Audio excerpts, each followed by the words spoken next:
ഞങ്ങളുമായി അഭിസംബോധന ചെയ്തതിനു വേണ്ടി ബഹുമാനപ്പെട്ട ഡിവൈഎസ്പിയെ അധ്യക്ഷന് വേണ്ടി ആദരപൂർവ്വം ക്ഷണിക്കുന്നു. വേദിയിലും ഈ ഫംഗ്ഷൻ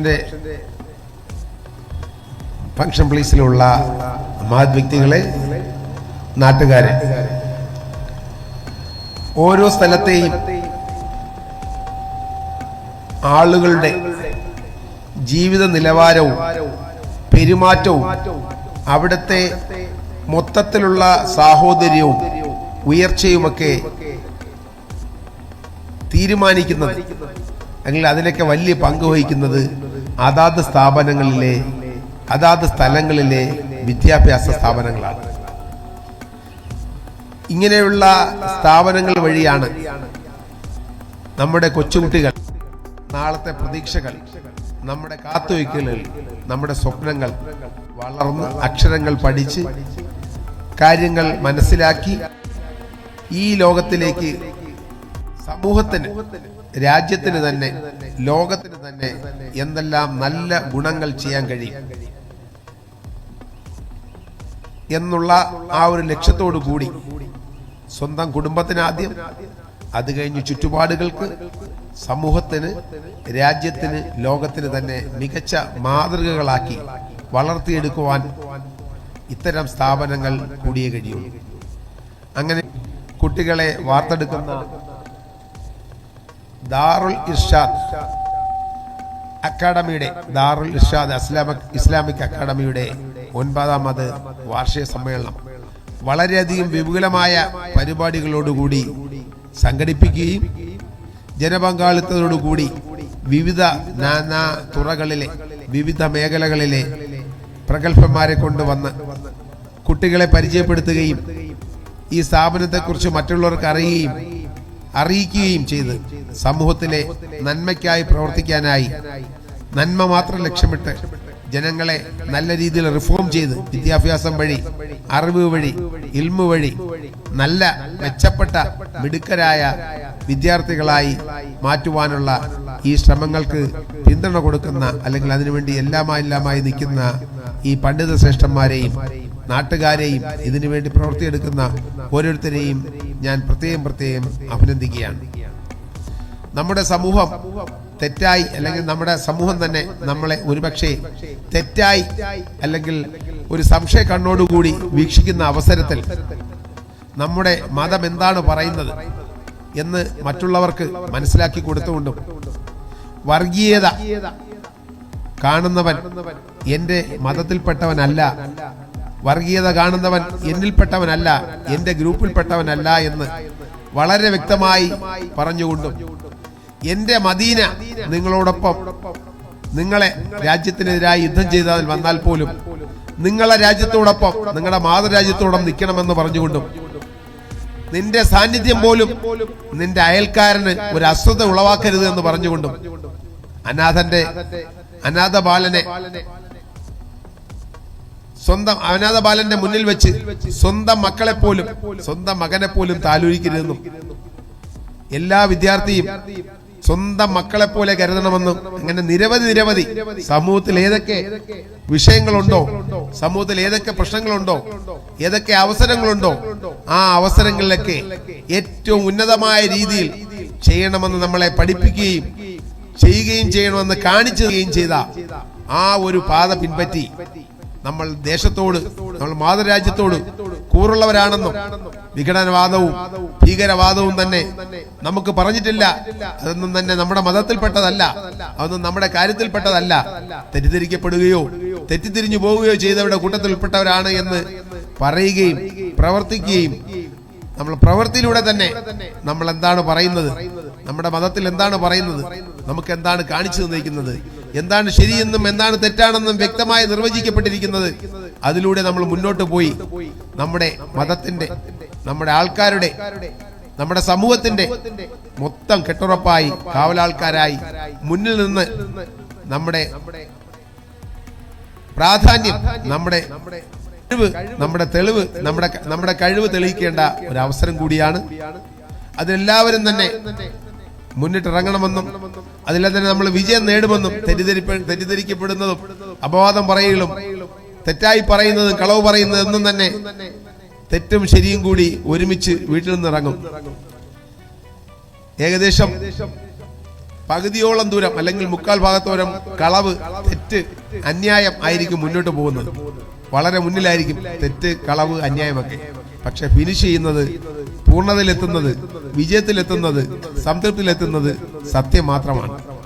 ആ ഒരു വിശ്വാസത്തോടു കൂടി നമ്മുടെ ടെസ്റ്റ് ചെയ്യുന്ന അവസരങ്ങൾ, നമ്മുടെ ഈ ടെസ്റ്റിംഗ് പീരീഡിൽ കൂടി പോകുന്ന അവസരത്തിൽ നമ്മുടെ പറഞ്ഞിരിക്കുന്ന മൂല്യങ്ങളൊന്നും കൈമോശം വരാതെ മുന്നോട്ട് പോകണമെന്നും ഞാൻ ഈ ഇതുമായി ഫംഗ്ഷനുമായി ക്ഷണിക്കാൻ വന്നപ്പോഴത്തേക്കും ഞാൻ പറഞ്ഞു, മിക്ക സ്ഥലങ്ങളിലും നമുക്ക് ഇൽമ പഠിപ്പിക്കുന്ന സ്ഥാപനങ്ങളെല്ലാം തന്നെ രാവിലെ നമ്മൾ എണീപ്പിക്കുന്ന ഒരു പരിപാടിയുണ്ട്.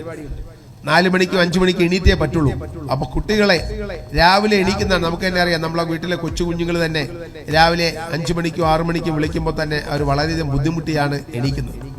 അപ്പൊ അതുകൊണ്ട് തന്നെ കുട്ടികളെ നേരത്തെ കിടത്തി അവർക്ക് എന്തായാലും 8 മണിക്കൂറെങ്കിലും ഉറക്കം വേണം. 6 മുതൽ 8 മണിക്കൂർ ഉറക്കം വേണം.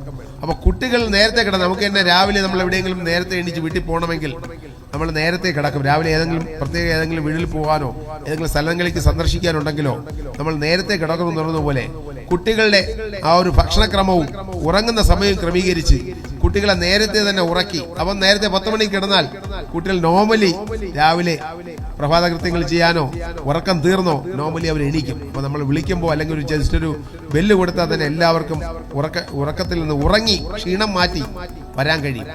അപ്പൊ നമ്മളെ കുട്ടികൾ ഉറങ്ങിയേ മതിയാവും.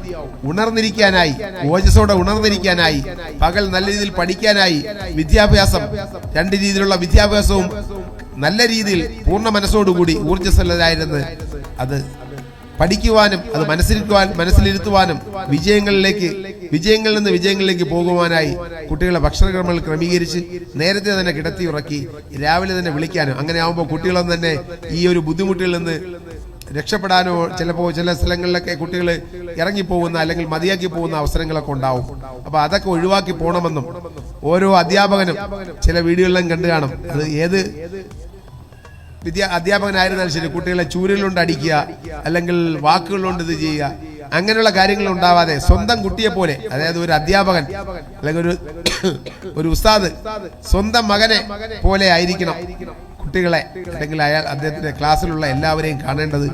ആ രീതിയിൽ നമ്മുടെ കുട്ടികൾക്ക് നമ്മൾ എന്തെല്ലാം സൗകര്യങ്ങൾ കൊടുക്കുന്നു, നമ്മൾ എന്തെല്ലാം ഇരിക്കാനും പഠിക്കാനും കിടക്കാനും എന്തൊക്കെ സൗകര്യങ്ങൾ കൊടുക്കുന്നു, അതേപോലുള്ള സൗകര്യങ്ങൾ നമ്മൾ ഉൾപ്പെടുന്ന സമൂഹം ഇതിനു വേണ്ടി വന്ന, അതായത് മാതാപിതാക്കളെയൊക്കെ വിട്ടു നിന്ന് പ്രത്യേകം ബോർഡിംഗ് സ്റ്റൈലിൽ പഠിപ്പിക്കുന്ന അവസരത്തിൽ അവർക്ക് വേണ്ട എല്ലാ സൗകര്യങ്ങളും ഒരുക്കി കൊടുക്കണമെന്നും അത് നമ്മുടെ കർത്തവ്യമാണെന്നും അത് കടമയാണെന്നും അതിൽ നമ്മൾ പിന്നോട്ട് പോവുകയാണെങ്കിൽ അതിന്റെ പേരിൽ തന്നെ നമ്മൾക്ക് പിന്നീട് ആ ഒരു ചോദ്യത്തിന് ആ ഒരു ഉത്തരം കൊടുക്കേണ്ടി വരുമെന്നും, അങ്ങനെ വരാത്ത രീതിയിൽ കുട്ടികൾക്ക് മെച്ചപ്പെട്ട സൗകര്യങ്ങൾ കൊടുത്ത് അവസരങ്ങൾ കൊടുത്ത് ആ നല്ല രീതിയിൽ മുന്നോട്ട് വരണമെന്നും, ഇതേപോലുള്ള സ്കൂളിലും മദ്രസയിലും ഒക്കെ പോയി പഠിച്ചാണ് ഇതേപോലെ ഞാൻ ഇവിടെ കണിയാപുരം എന്ന് പറയുന്ന ഇവിടെ വളരെ ദൂരത്തല്ലാത്ത സ്ഥലത്ത് രാവിലെ മദ്രസയിലും പോയി, അത് കഴിഞ്ഞ് ഇന്നൊക്കെ 9:30 സ്കൂള്.